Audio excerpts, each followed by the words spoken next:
Welcome to Podcrushed. I have a question for you guys. What's your favorite reality TV show? Do you watch any reality TV shows? Of all time or currently? Let's go currently. Currently. I mean, The Voice is always current. Do you think The Voice will ever get canceled? It's a question. No, I hope not. It's in the season 39. That's the only one I watch. I should be embarrassed to admit this, but it's currently The Bachelor. It's not always The Bachelor, although I have been watching The Bachelor since Nick Viall's season. I'm not going to lie. But the current Bachelor... Both of you watch The Bachelor, don't you? Yes. Yeah. The current Bachelor, I can't say his last name, so I'm going to say Joey G. Joey G. And his leading contendants, is particularly Daisy, in my opinion, they're so lovely that it's like watching really good people fall in love is like very refreshing, which is not how I've always felt about that show. But I'm really enjoying it, and I don't feel embarrassed to admit it this season because there's such good people. That's my read on it. One show that I've been watching recently is Love is Blind, season 6. Oh, so much better. So much better. Yeah. When Nava said, I'm a little How embarrassed about to something admit, different? But one interesting thing that I want to try with the next season. So I'm going to watch one more season. I thought you were going to say with not David. Off of it. One thing I want to try I know, I was with like, David. Are you and David going to introduce blindfolds to the... What I want to try, because Elise Myers suggested this, is to watch the first episode of the next season of Love is Blind blindfolded, so that I can actually see what they might be feeling. I wonder if you'll last. That feels like it'd be uncomfortable. Hard, like you'd be desperate to know. I think I'd get bored, honestly. But that is like that is something that will never happen in my life. Maybe the only way I could watch Love is Blind is blindfolded, I think. Yeah. Possibly. And tied up and against my will. Right. Yeah. Today's guest is an icon from the reality television world. No, who we have today is somebody who really elevates the entire reality, genre, platform. We have Karamo Brown. You know him definitely from Queer Eye. You might know him also from his new daytime talk show, Karamo, going into its second season. If you're old like me, you might know him from the real world, the OG reality show. Yeah. That is true. And you know that the tagline for Karamo is he's here in season 2 to embrace the mess. And I got to say, we did that. We had stories that had all kinds of messiness in them, but the man has a very clean arc. Like, I just have to say that there was something about the way he told his stories, and there's something about the person he seems to have been from a very early age that, I don't know, I was especially charmed. I really was. It was a great episode. Mm-hmm. Lovely guy. It is, definitely. Please enjoy, proceed. We'll see you after the break.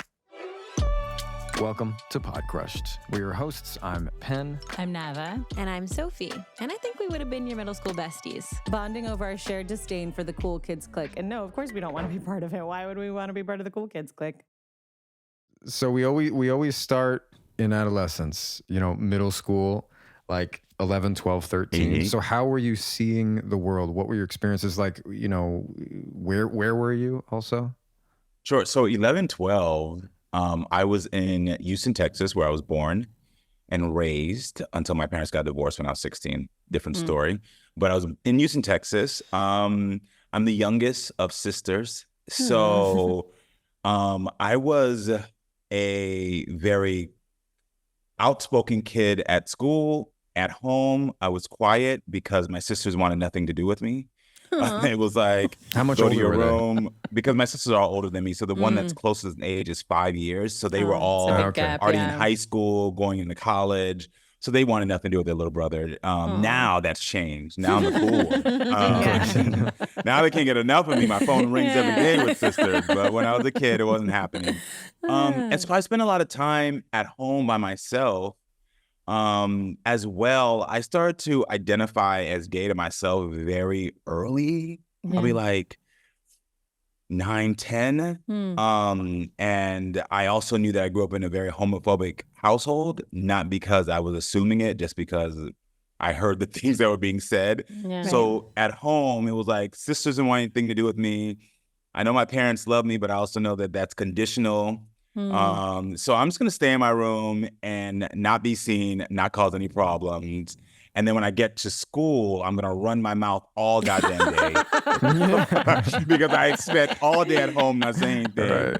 And I saw this meme recently that said like, whatever you got written up for in school, what is your job now? And mine was always, he talks too much, he runs his mouth, he's always in people's business, he's always trying to help somebody. And I'm like, you turned into a career. It turned into a career. Yeah. So yeah, That's so amazing. it was a clear split in the way my middle school was, like elementary, middle school was of my personality. Did you feel like you could be more yourself at school? Like, did your friends have a sense of sort of your identity and these things that you were grappling with, or? 100%. Yeah. Because I would get to school and I'd run my mouth. And again, because I had sisters, I was more on the feminine side just because of those are my influences. So I don't think any teacher at school didn't think that I was a homo. Like, it was just it's kind of known, you know what I mean? Like, I spent most of the time like at my teacher's desk with my hands on my waist at 15, like, what are you talking about? What are you doing? I have so many photos like this. And I'm like, That's so I don't know what supermodel I thought of in my head, I was doing poses. So yeah, it was aware. Yeah. And also because majority of my schools were always all white. It was usually not that many people of color. I also was usually the tallest, so nobody ever bothered me. And so I was able to just be myself, be me, talkative, everything, flamboyant in a way. And whereas at home, I was quiet, stood still, didn't get any trouble. Like my parents to this day will say, they were like, you were the best out of our kids. Like you didn't say anything, you didn't give us any problems. And I was like, yeah, because I was terrified. So I just, did the thing. Did your family have any sense of that difference between how you were at school and how you were at home? Actually, this is a story I've never told anybody. There was a time that it was 6th grade, my father had to come to school and he was cussing the teachers out, not literally cussing, because they had sent home like a thing for me talking too much. And he was like, no way. You are a liar.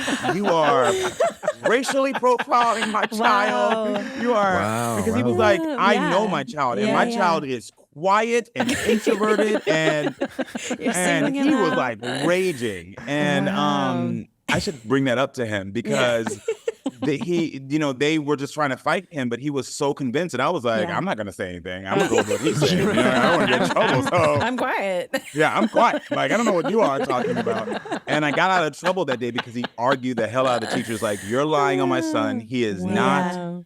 And then it was maybe like 2 weeks later, they called him in the middle of the day and was like, come up here and see your child. And I think I was like on a table, like acting out.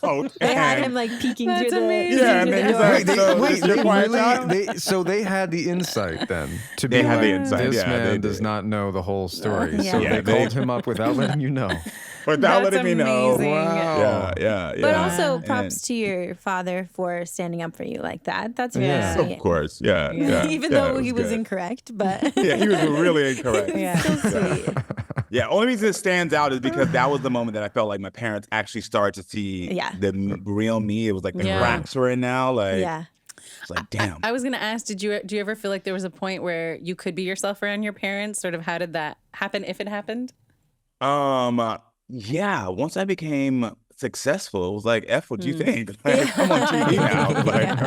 Like, you need to borrow money from me. It's not the opposite way around. I will do whatever the hell I want. But I think it was when I was in adulthood, So to it be took honest a while. with you. Yeah. Yeah, it took a while because it was always, I grew up in a Caribbean household. So my family, they are not from this country. My parents are from Jamaica and Cuba. So there is a very specific way children act. And you are always respectful. You always say certain things, do certain things.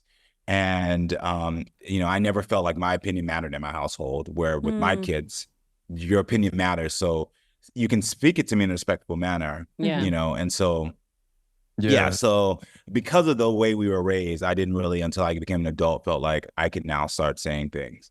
You don't have to answer any question you're not comfortable asking, but you do seem like an open book. But you've been really open about the importance of facing our fears in life and how that sort of helps us move through things. And I was curious, when you were a teen, what were you most afraid of? And were you able to face it? What was I most afraid of? I mean, the obvious was, I guess, people, finding out at home that I was gay, but that also wasn't a fear because because I already knew that they didn't like gays.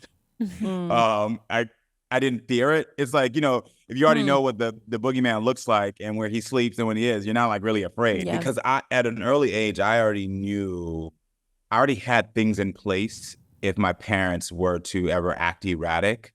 You know, even though I didn't make a real plan, but in my mind I had a plan. Like my best friend next door, his name was Brian Bandy. We were best friends. I had already kind of set up like, I can stay here for weeks at a time, right? Wow. And the Bandys were always like, yes, you can. Of course we'll take care of you. Of course we'll feed you. So that's why I was like, I wasn't fearful because I already had set up things. I had already set up things at school. Figured out your plan. I used to not spend my lunch money.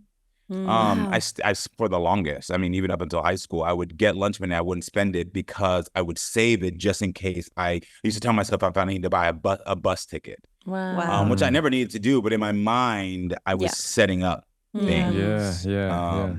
I'm still that way. I'm a big planner. And so I'm always, and that started from then, like I plan everything ahead of time. Like you're never going to catch me slipping on finances, on life, because I plan. Yeah. That's amazing. But to answer your question, fearful, if I think about it, I think the thing that I was most fearful of is staying silent.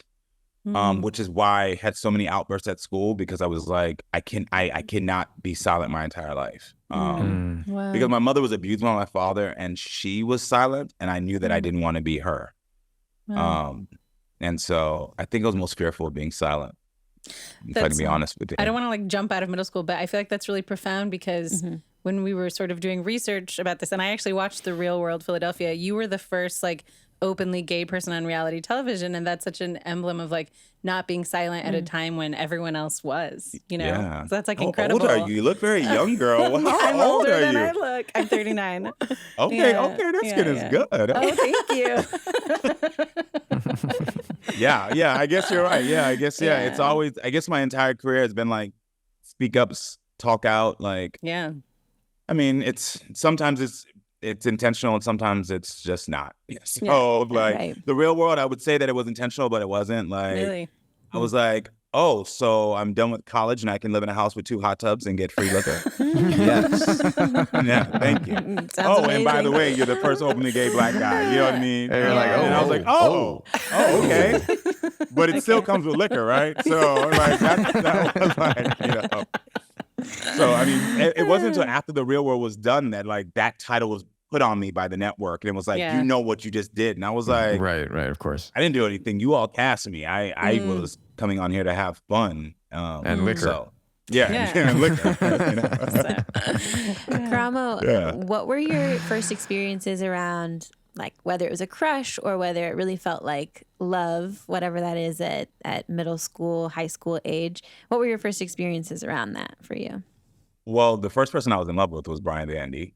Oh, really? Who, yes. That gives it extra poignancy. The whole who has Bandy the most situation. amazing. We're still friends, and he has the most amazing, beautiful wife and kids, and is a baseball dad. And I'm like, if you were a homo, we would have like that Oklahoma life right now. Yeah. But he's not. But he was. I think it was just the fact that he was just so kind. I think it was the first boy I met. And even at that age, he played sports. He was like the baseball star. And he just was kind. And I just remember just being infatuated with his kindness, his kindness. Yeah. And then after that, it really wasn't hard for me to express crushes because again, I hit in middle school, I hit 5'10". Wow. And by That's ninth crazy. grade, I don't think that anyone in my middle school was that tall. By ninth grade, I hit 6'3" and had a full beard. My Wow. gosh. Wow. So like if I ever showed you my high school photo, like I look like a grown ass man. The teacher. I look like And handsome.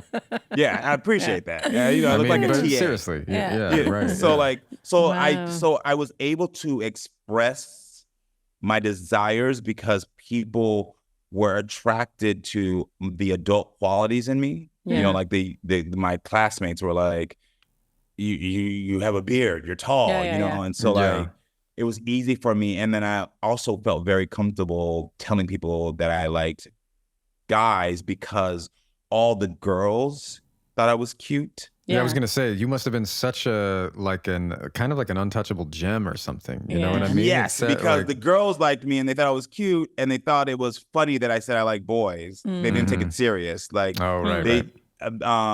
Which was funny because we had Big Gay Dan that was in our class, and that's what he called himself, and everyone called him. And then he was the only other out one, and. It was funny because he didn't have this sort of privilege of height, and height is huge in school. Yeah, I mean, it is undeniably huge, and facial hair. Yeah.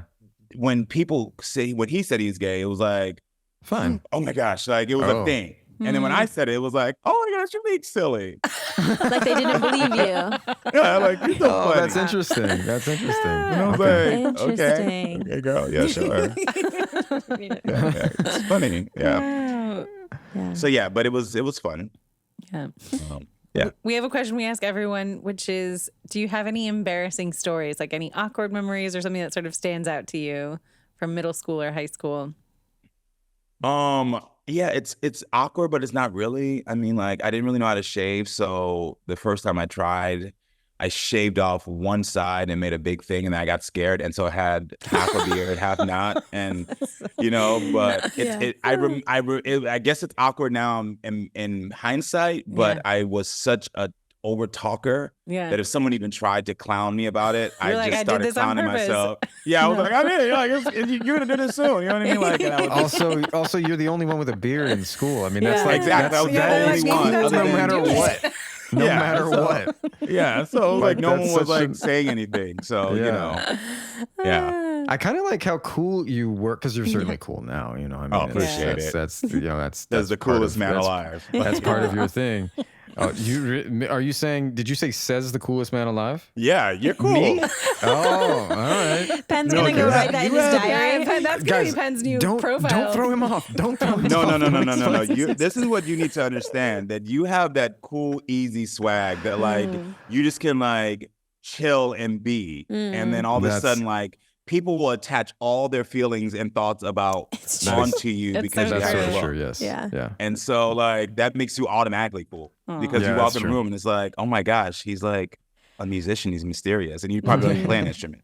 I do, but not like that. So yeah. Karamo, have you always had this ability to kind of just like size up a person, not in a bad way, but just like to see certain things about a person very easily? Because I don't think can you that's tell a skill. us what we are? Yeah, we're next.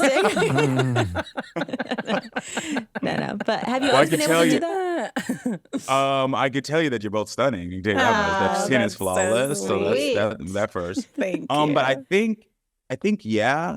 And it's only because of having sisters.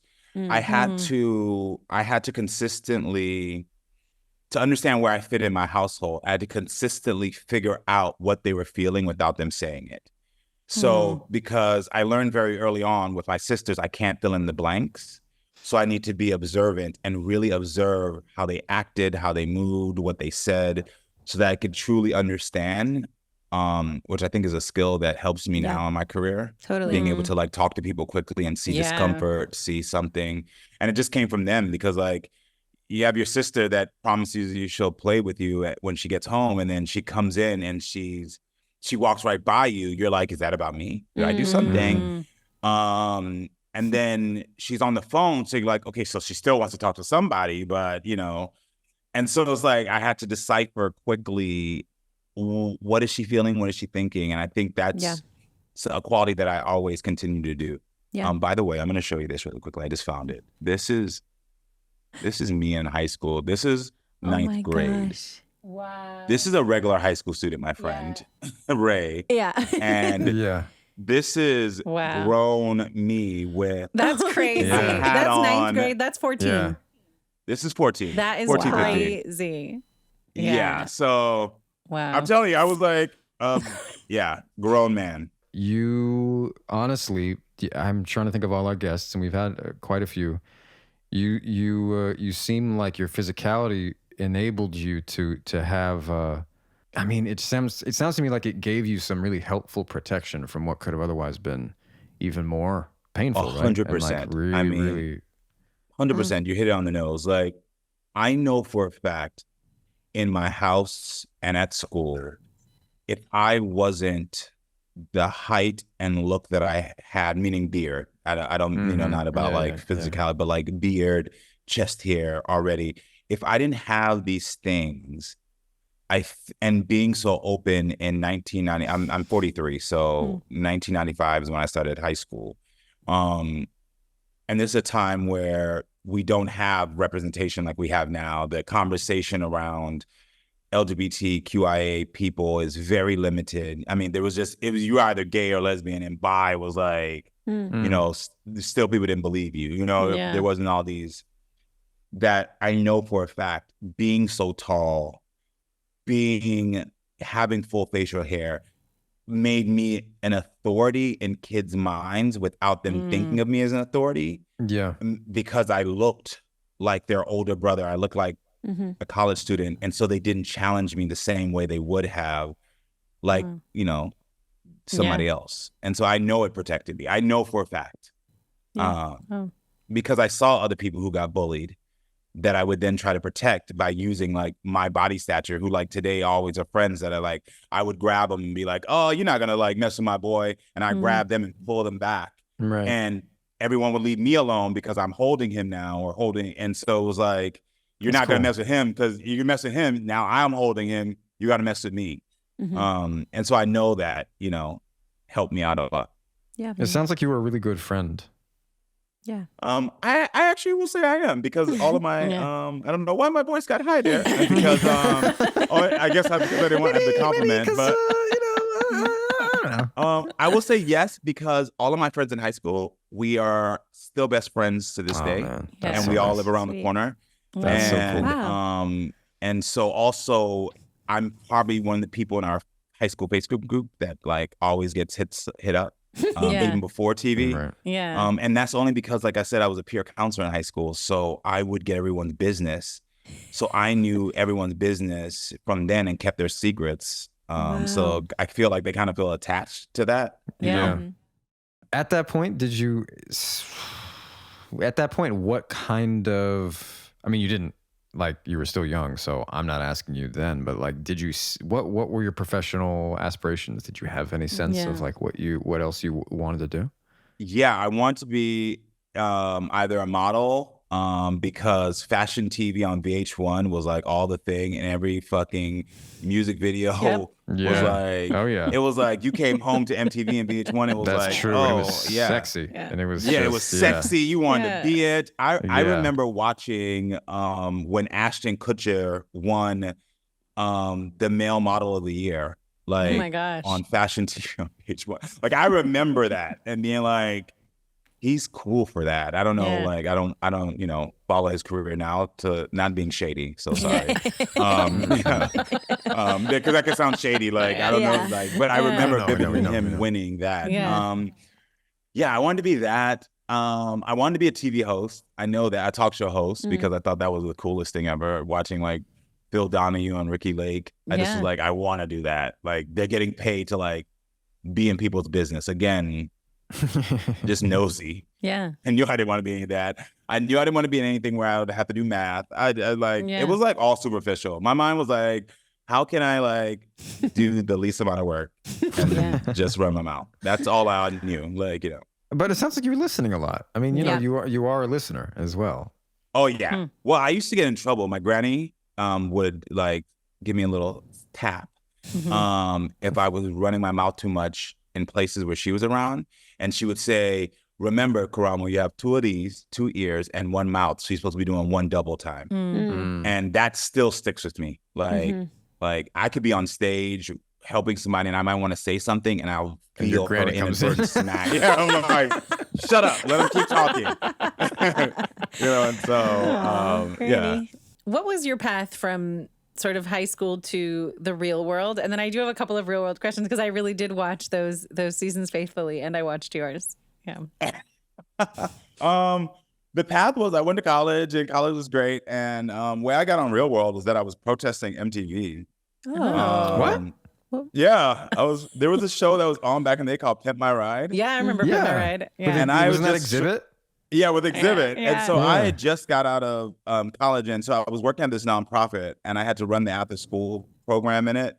And my kids, because I moved to LA, and my kids were stealing from cars to like put things on like their cars. And so my young mind was like, this is not like what I know now would be like, let me talk to their parents. I need to figure out where they are emotionally and mentally because they feel like they're not enough and they have to show off. And like, now my thought, but back then I was like, it's Exhibit. Yeah, we're going straight to Exhibit. Like, bad influence. Like it's MTV's fault. Like, you know? You weren't It has wrong. some, You were just, influence. It's a top-down mentality. Yeah. And so being young, I was like, I got together like about 10 of the families, one of my other coworkers.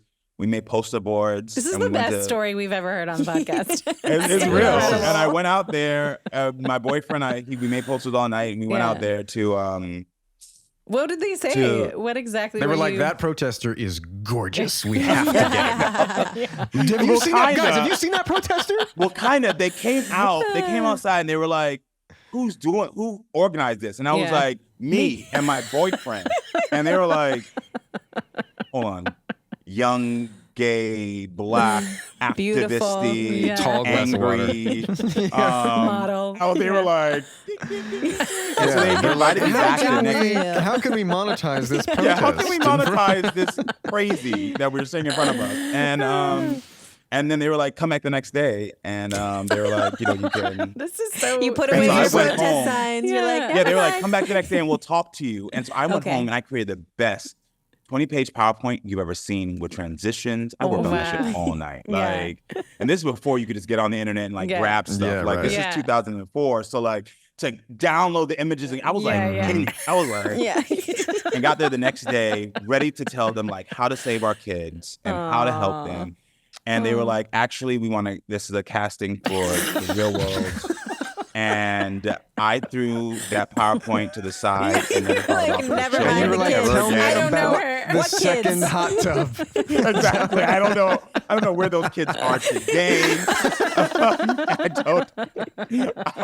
I was like, and it was so funny how quickly my mind went from like save the kids to like I can be on reality TV and it was a short casting because like I was clearly a nut, and so they took it was like the shortest casting. It was 4 months. I mean 4 weeks, and they were like, "You're on the show." Wow. So 4 weeks from protesting, I was heading to Philadelphia to shoot. Amazing. I literally never thought about those children again. Wow. And the funny part is when we got on the Real World, Yeah. Because they got us jobs that were with our personalities. My job was to work with kids, and I was pissed. I left these I didn't leave my behind. real world, the Real World, to go on the Real World and work with kids. I was like, over it. So the entire time I was an asshole when we were building them. We were supposed to build them a playground, these underprivileged kids, and I was an asshole the entire time. So I was like, I don't build a freaking playground. I was like, can we get back to the house? I want a model. I want a model. I want to go out. And but it's just so crazy how again, like I was in this role, and then like the minute like an opportunity to drink and hang out came, I was like, for all of our young listeners, The Real World was, I think, like the first reality TV show, the first popular one. It definitely was the first. There technically was one before it called like it was this family back in the like the 70s. Oh. Only reason I know this is they made an HBO. I auditioned for the role to play this kid in and he was gay. He was technically the first openly gay person. So he's I taking think. that away from anything you. that no, I was the first gay and black one. First gay black. Yes, So, yes. So this kid, but there's just like one family that predates it all. But then they didn't. But then there was nothing like it again, and I cannot remember the name of this family. But like anybody who is 60 knows this. This isn't the Robinson Crusoe, right? No, this is amazing. I didn't know about this. This is and they made an HBO series about this, and I'm pretty sure James Gandolfini was in it. It was Anyway, the only reason I remember is because I really wanted that role. And I really went. It was like. you know,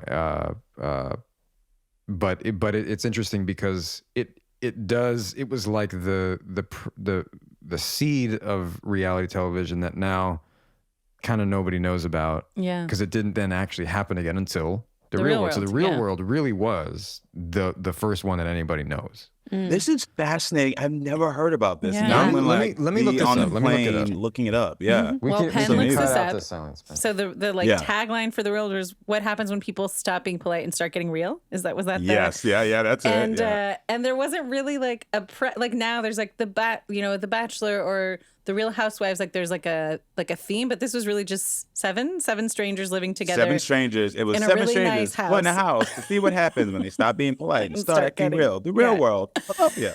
And I think now we have a sense that they're kind of scripted, but it felt like the real world wasn't. And I'm just curious, was it a little bit scripted? Like how much were producers involved? How much was it just very real? So if I can be honest with you, I don't feel like it was scripted. From my experience, it wasn't scripted. And Yeah. the reason I say that is because, okay, maybe it was scripted in the sense of like the scenarios they put us in. So they knew like, we're going to bring them to a bar. We know we're going to do this. But it was, I mean, like, they just were good at putting personalities in the house that they knew would clash. Like, they put you against somebody who they knew would like trigger you. And to this day, when people ask me for advice on how to get a reality television and they have all these things, I'm always like, you need to go in there and tell these people 3 people or 3 things that trigger you. Like, what are the things that upset you? Because when they're casting you against someone. So if you're going in there talking about how amazing I am and all these things, you're not getting past round 1. But if they can start to build a scene of being like, okay, well, he said that his mother was an alcoholic and he hates alcoholics, and we're gonna put him with this woman who's an alcoholic. Wow. That's what it is. And so I'm like, the more, and this is to this day, if somebody wants a tip on getting cast on reality television, here it is. Go with your top 3 things that are going to trigger you and push those, because those are things that are going to cast you against with someone else. Wow. Go in with all your problems. Go in with all your problems. You know what I mean? Yeah. Okay, so I found out it's such an iconic name too, Lance Loud. Has anybody ever heard of this? No. And it's the Loud family. That was their surname, and it was in 1973. Wow. And it was a PBS series called An American Family. This is very interesting because I've literally never before or after ever heard anyone mention this family. It was a series. It was like, I think it got nominated for a few Emmys or whatever. So it's a thing. But very interesting. That's amazing. Sort of like this kid. I mean, it was a big cultural moment. He's sort of like, your quiet predecessor, and a lot of people don't talk about. Lance Loud, and it was. I mean, that's pretty amazing, because in the 70s, to be openly gay on a reality program on PBS, when PBS in the 70s was an NBC station, right. Wow. I know. So it is interesting that it, but then again, like nothing really ever, there was not even another reality show that I can think of until The Real World. I'm pretty sure there wasn't another one. So by the way, this was a documentary series. So back then, I think they didn't even, it wasn't even like you would think of it as television. It was really its own. It's different from a reality show, kind of. It's a docu-series. Wow. And this guy, Lance Loud, was really an interesting icon. I that was, until I played Jeff Buckley, that was probably the role I can remember as a teenager, as a teen and like young adult wanting the most. Didn't get it. What was it like for you when you left? Because now reality TV is really established, but I'm trying to think, like, how would people have treated you, like kind of a celebrity, but it's also something that the audience isn't used to, like a famous person who's famous for being themselves. So I'm just curious, like, how did that change your relationships with people in the public? How did it change your view on yourself? Like, how did you process all of that? Oh my gosh, it was the worst thing ever. I hated coming out the real world. The day that they told us we were going home, I mean, I cried, and in hindsight, I wasn't crying because of my castmates. I was crying because I realized that something was about to change. Because you start to get the sense of it when you're walking around a city and people see with the cameras and how rude people were.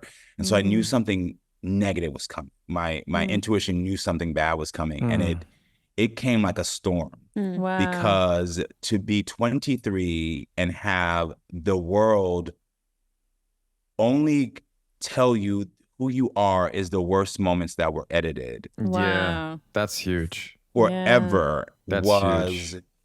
depressing. Yeah. It just made me sad. No matter what you did, you were only that moment. Did you feel used?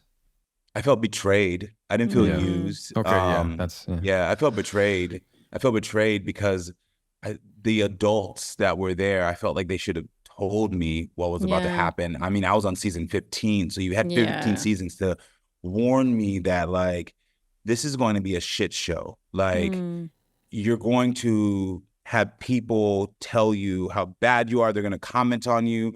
I mean, like, I remember my castmate, she had an eating disorder. And it was like the minute we got off the show, people would tell her about her weight consistently in order to trigger her. Oh my gosh. And it was because it was like other college kids. So they thought it was funny and they didn't do whatever. And like, it just was, we would do these like MTV bar crawls where people would get us drunk to then try to fight us. Wow. And they would start being negative to us to like get us to fight. It was like they would build you up to tell you how much they loved you just to get you drunk enough to fight you. And that was with everyone.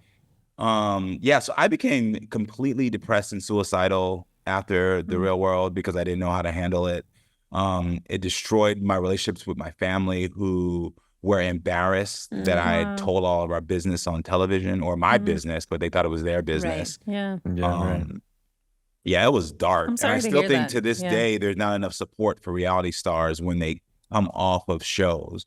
I think, we make it seem like, oh, you're going to be famous, but like no one's letting them know, like, just know that even though your show was 5 years ago, in 5 years, we're only going to remember when you did blank. And you're going to be defined by that. And unless you're on a show like a Housewives where you get to have season after season, which is rare for most reality stars, you are their worst moment. And I don't think people understand that there's also no money in it. Unless you're on a consistent show. So I got off that show and I was broke as hell. So I quit my job. I quit my job and I'm broke now.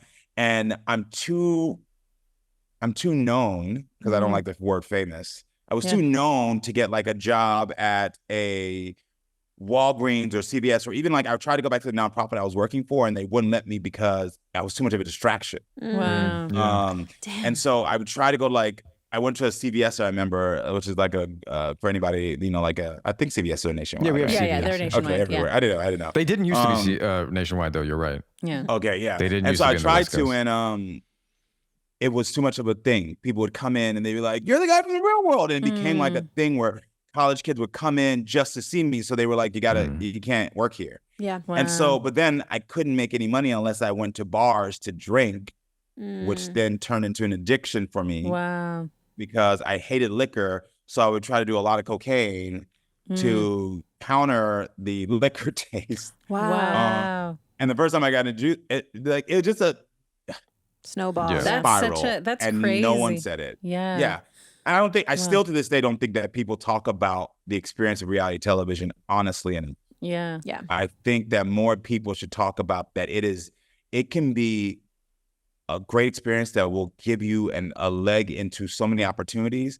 But I would say for 90% of people, your self-esteem is affected, your mental health is affected, you are not making any money, you are in weird limbo with friends and family. Wow. And there's not enough support from production, from networks, from anyone when it comes to supporting these reality stars.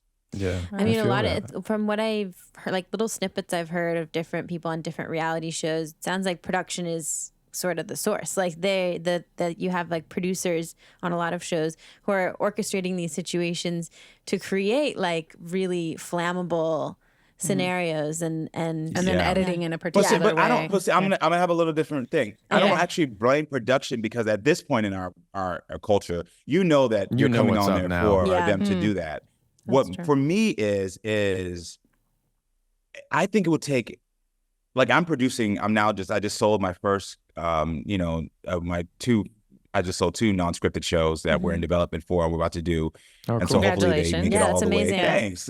Hopefully they make it all the way to television. I don't know if y'all know about this process, but it's a long ass process. I'm learning. Yeah. Yeah. Yeah. And so I'm putting into my reality shows that on the last day, the contestants would have to stay another week to be prepped for mentally and emotionally for what's going to come next. Yeah. And that's only because I've been through it. So I think it would be as easy for just a production or a network just to do that. Yeah. Just add on a week of budget where you keep the same people in the same house and say, hey, before you all go, these are the things that are going to happen. You don't have to make it a week, 2 days. Yeah. Let's give you support. Let's give you resources. Let's give you numbers to call. So when your self-esteem drops, when this happens, how to manage your social media, meaning not to like get fame and followers, but how to manage the tons of comments you're going to get and people telling you about yourself. Like, it's just an easy process that could be solved. And then like, maybe we wouldn't have people walking away and becoming disasters because of reality television. What was your experience like getting cast on Queer Eye? Also weird. So I was working fully in social services now. I had been off of television because after the real world, I stopped. Were you protesting Netflix? I was protesting Netflix. Wait, can you actually just tell us a little bit about how you did legitimately get involved in social services and then kind of, you know, because that's interesting. So, I mean, that's what I went to school for. I went to school for social work. And so, okay. So that's why I was always in the nonprofit scene. And then once like the real world was fully done, I kind of got myself sober. I found help. It's like now and then I also found I was a father at that point. I went back to becoming, you know, just working a real job. And so, quick thing, the way I found out I was a father is that the only girl I ever slept with, who was my best friend in high school, she had a boyfriend. She wanted to lose her virginity. She was going to lose her virginity to him, but she was scared that she was going to suck. So she asked if she could lose it to me because I was her gay best friend. This is like a movie. This is crazy. What is the numbers on that? You know the numbers on that. You did it 1-to-1. But at 15, at 15, I was like, sure. I'll do you a solid. It's a practice. And so, I mean, it lasted literally, she jokes about it now because we're so close, for 10 seconds, 15. And I was like, stop. No, thank you. I would never like to do that again, please. Never again. And she moved away. Wow. And because we were, you know, like, and this is like, there was no there was not social media. Wait. Can I just ask? So hang on. Don't you think she just really wanted to sleep with you though? No, that does sound like a 15-year-old. We talked about it now. In her mind, she was really trying. She really meant it. Because she had a boyfriend, and she didn't see me as cheating because I was gay. I can honestly, having been a 15-year-old girl, I can totally see. No, I get it. I do get it.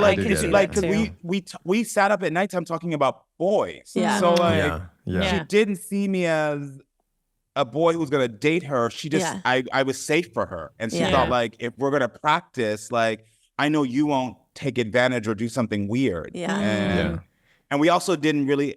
I guess we never talked about it, but I was like, we also didn't really talk about like, will this, you know, will my thing work? Like, you know, like we just assumed, and you know, I was 15, so like a breeze turned me on, you know, like you don't even need that really, frankly, at 15. So you know, and so it happened, but she moved away. I stayed at the same place, and because, you know, there was no social media, we didn't have cell phones in the way that we have access to them now. I just never thought of her again. And then after I got off the real world, and like 2 years after the real world, I got a stack of papers for back child support for a child I didn't know existed. Oh my gosh.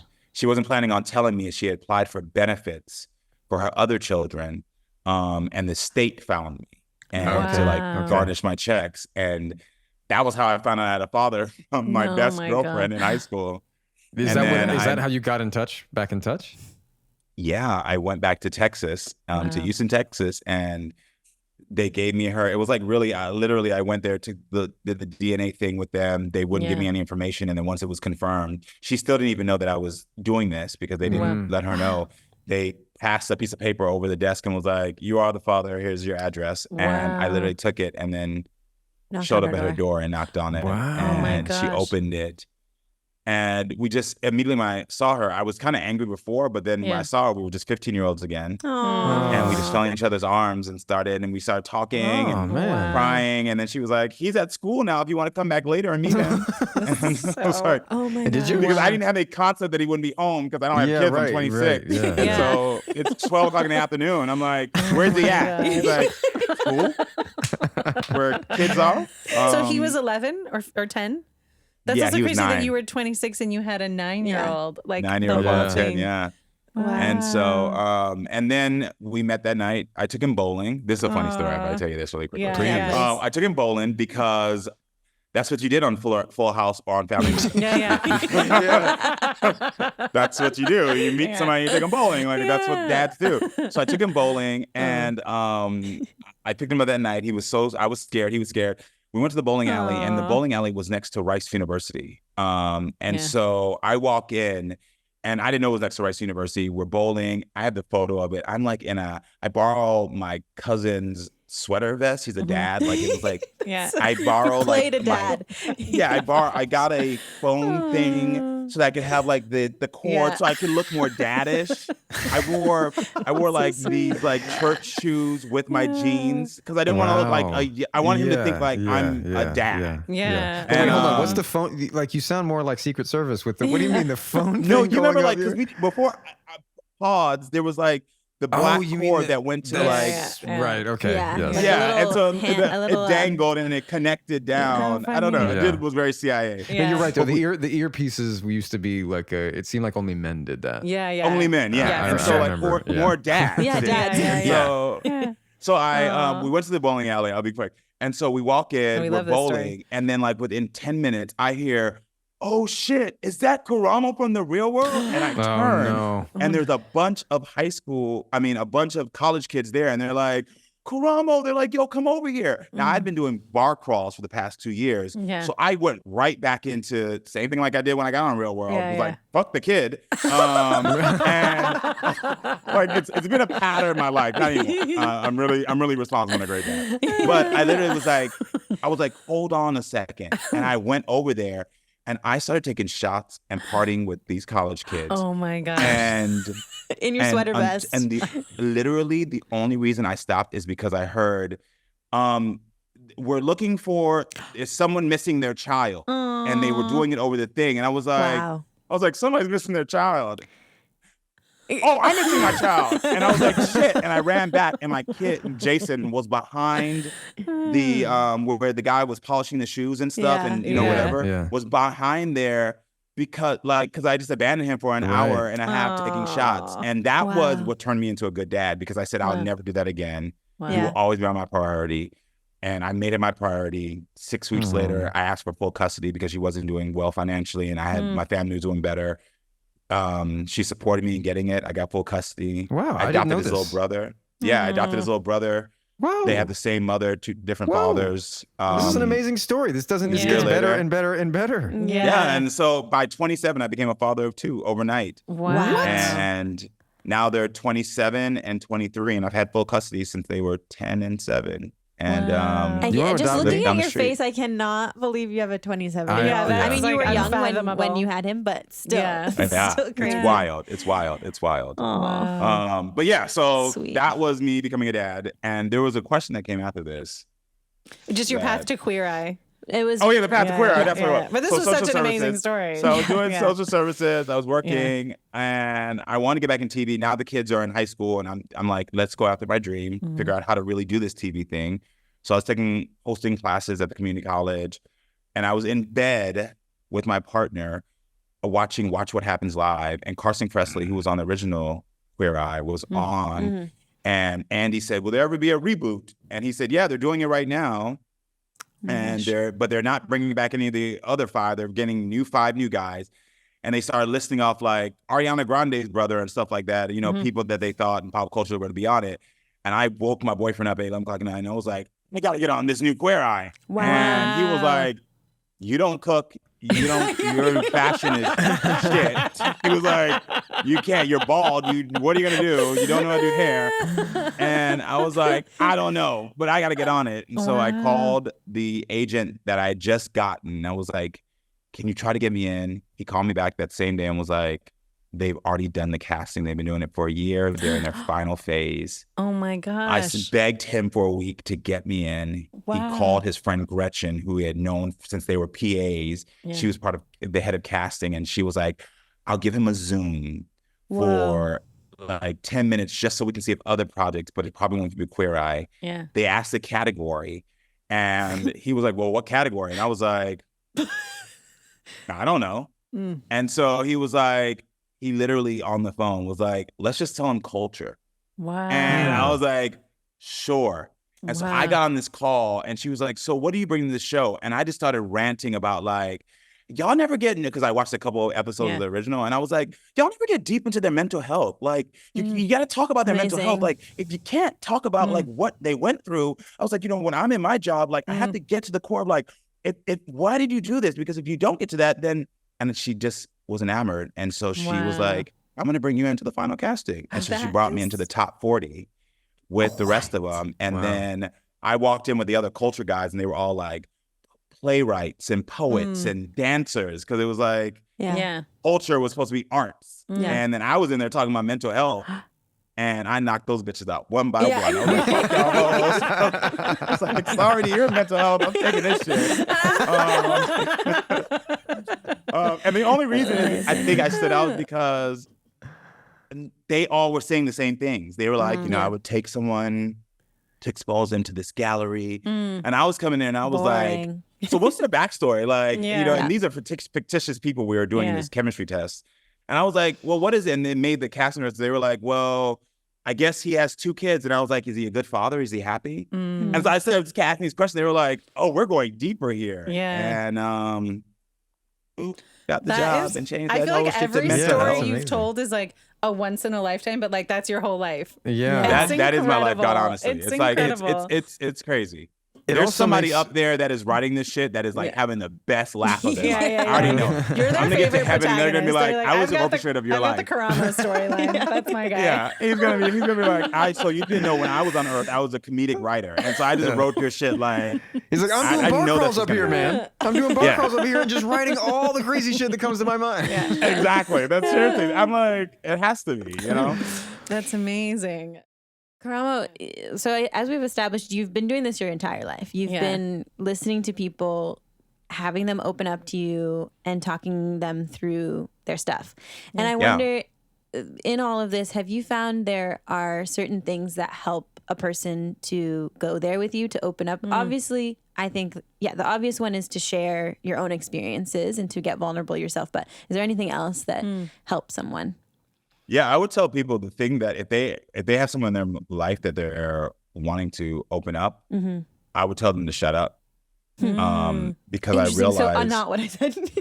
Because most people sure, Sophie, but but like for me, the reason that I think people open up, but to make it for others is like when I get quiet, people start to fill in the blanks for me.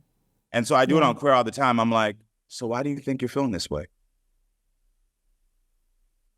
And I just start nodding my head and like, it's going to be okay. And they just start to open up.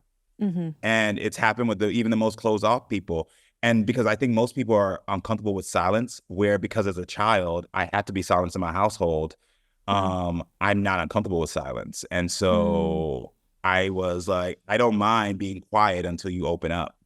And a lot of people was like, if someone doesn't start talking, you're like, but what are you feeling? Talk to me. Like, was this about this? They start to like get anxious and have to like, and I'll just sit there and be quiet. And I think that is a tool that I realize that more couples could engage in with a partner who might be feeling, is like, give people the time to process, to speak at their own pace, and they will eventually open up.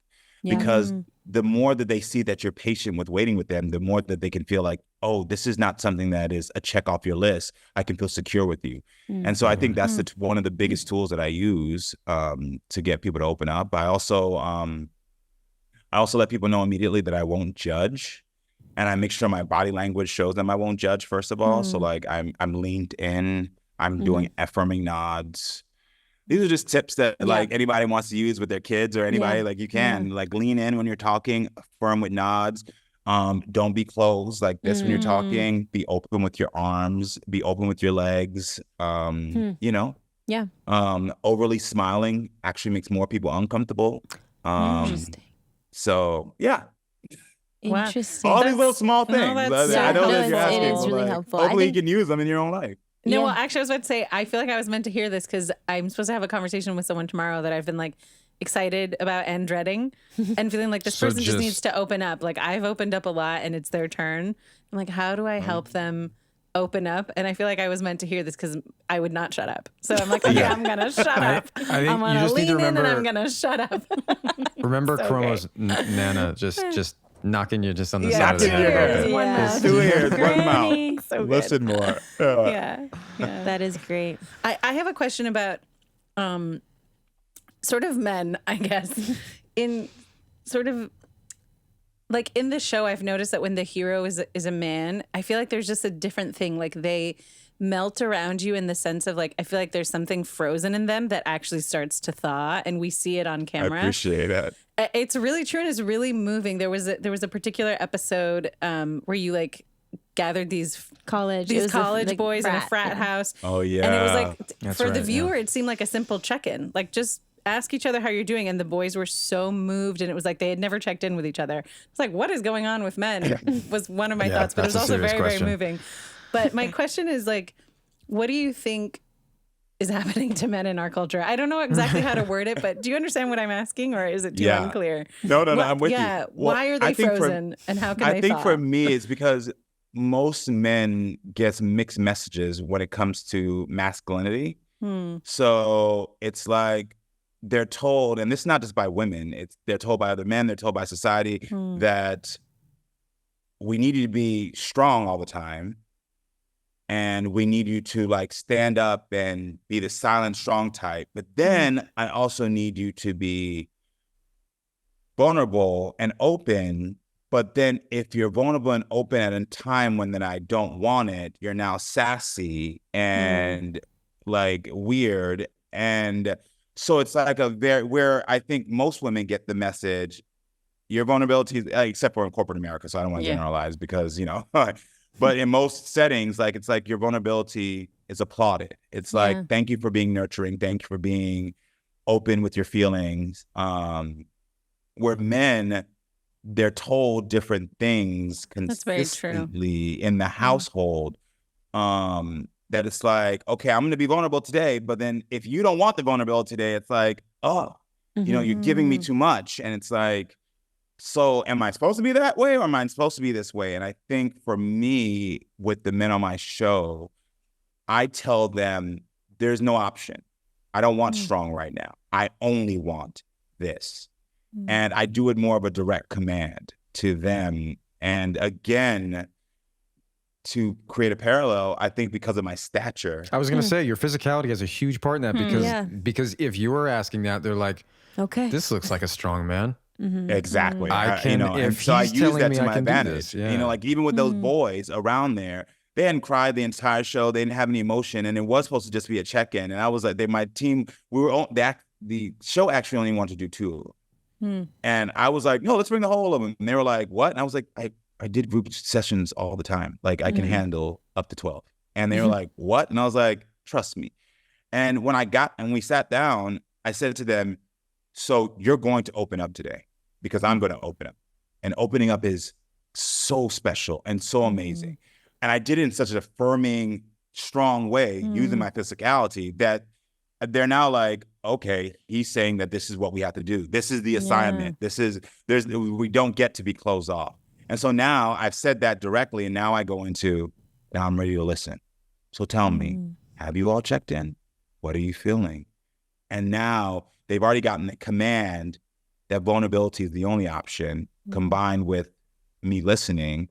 And then we get a group of young men bawling their eyes out around a campfire.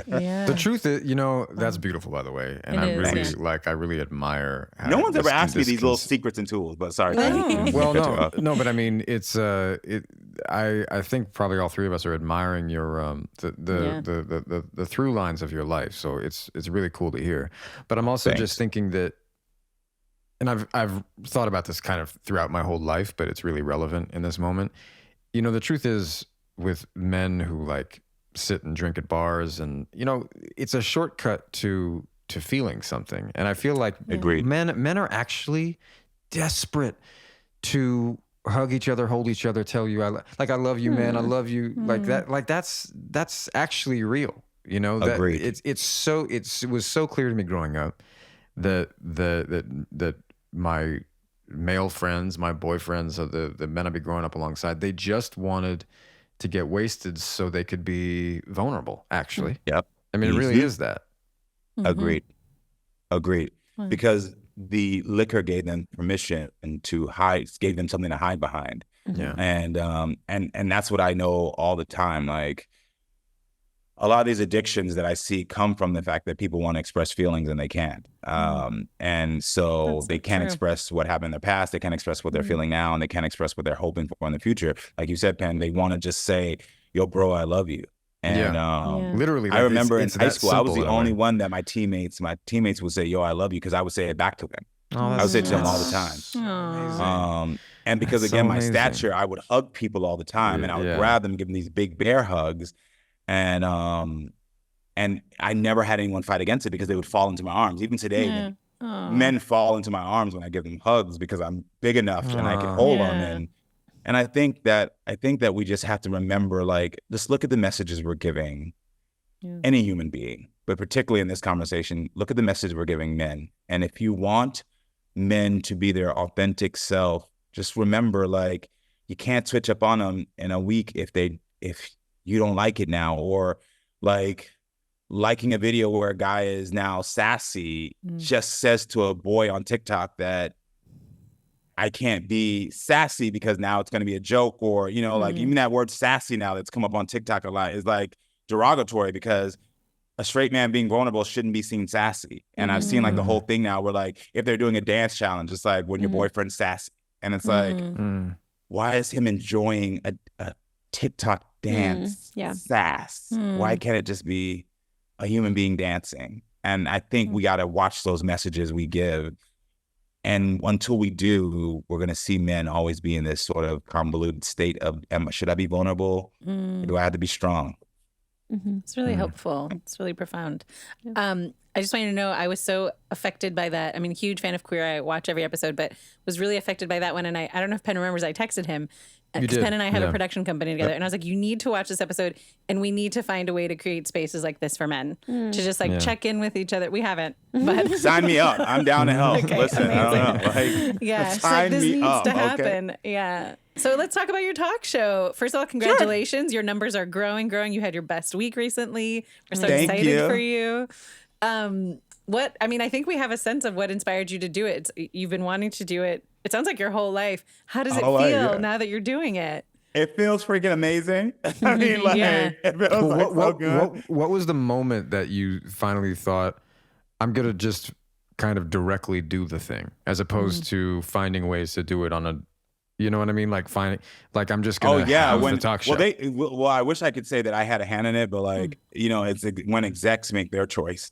And so we just, I wrote a memoir, and I wrote in the book how much I love helping people. And it was always my dream that maybe I could have a daytime talk show one day. Yeah. And the head of NBC, president of NBC, got my book and read it and called me in and was like, yeah, let's give you a shot. We can do this. Wow. Yeah, we can do this. And so I wish I was like, you know, there was a plan and I executed like other things. It just kind of like came because I put it in the universe. Like I wasn't afraid to talk about what I wanted. And that's something I tell people all the time as well. Like, talk about what you want. Like, people will try to make you feel like you're arrogant or like you're being braggadocious. Like, claim it out loud. Like, if you want that car, say over and over again, I want that car. I want this life. I want this. Because the more you keep in your head, people who could help you in finding that. Like, if you want a particular type of person, say it. Because there could be someone who could hear it and be like, that is my friend. Let me connect you to. And now you're married, you know? Yeah. And so me saying it out loud, they found it and they were like, we'll test you. So they tested me like on Maury, they tested me on Ellen. And they realized I work better with real people, not celebrities. And they were like, we'll give you a conflict daytime show, because that's what they call it, conflict television, where it's real people. Right. And I hated that. And I told them season 1, I was like, my show's not going to be conflict. There can be real emotions where people talk about what they're really going through, but I'm not going to have people fighting just to fight. Yeah. And I said, there's going to be a lot of holding hands. There's going to be a lot of tears. And they're like, well, there's really not a lot of tears in daytime conflict. And I was like, not yet. I was like, not yet. But, and it's resonating and people, it's going great. That's and amazing. it keeps getting bigger and bigger. And I'm just really, really just proud of it. I mean, I'm like extremely proud of it. This has been so lovely. It really we has have a been. final question. Pen, I'll let you ask it. Yeah, if you could go back to your 12-year-old self, what would you say? Or what would you do? I'd say keep being nosy. Actually, you know what I would say to him? I'm going to say this, and now I'm being a little cliche. Yeah. I would say to him, keep talking and keep growing, which is what I am. Because I mean, like, I would literally go back to him and tell him don't stop running your mouth. Keep running your mouth. I'd probably tell him to run his mouth more. I would tell him to run his mouth more because when I run my mouth is when I have the best connections and best moments. I think everyone should start running their mouth more. Like, you know. You heard it here. And then don't be afraid to keep growing. Like my saying that I have, my quote is never be afraid of growing slowly, only of standing still. And I say that to myself all the time. So I'm constantly like, as long as I'm not standing still, as long as I'm doing one step to be a little bit better, then life's okay. And so I'd go back to him and say, just keep on, keep running your mouth. Yeah. I'd probably also tell him to tell, I can't say this guy's name because I know him, but I would probably tell him to tell my teammate on varsity that I was in love with him because I still to this day think he's a homo. And so, because he's 43 and doesn't have a wife or kids. And I'm like, maybe we could have been in love right now. So I would tell him also to tell him, hey, you know, you're hot. These are all the great tips. Thank This you has been so so much, Karamo. enjoyable, really. Yeah, man. So Thank nice you. to meet you. So many Come on. good stories from you. Oh my Yeah. gosh. Thank you. Amazing. Yeah. You can watch Karamo Brown on 8 seasons of Queer Eye on Netflix. You can watch his talk show, Karamo, on the CW, and you can keep up with him online at Karamo. We are so excited that you can now listen to Podcrushed ad-free on Amazon Music. In fact, you can listen to any episode of Podcrushed ad-free right now on Amazon Music with an Amazon Prime membership.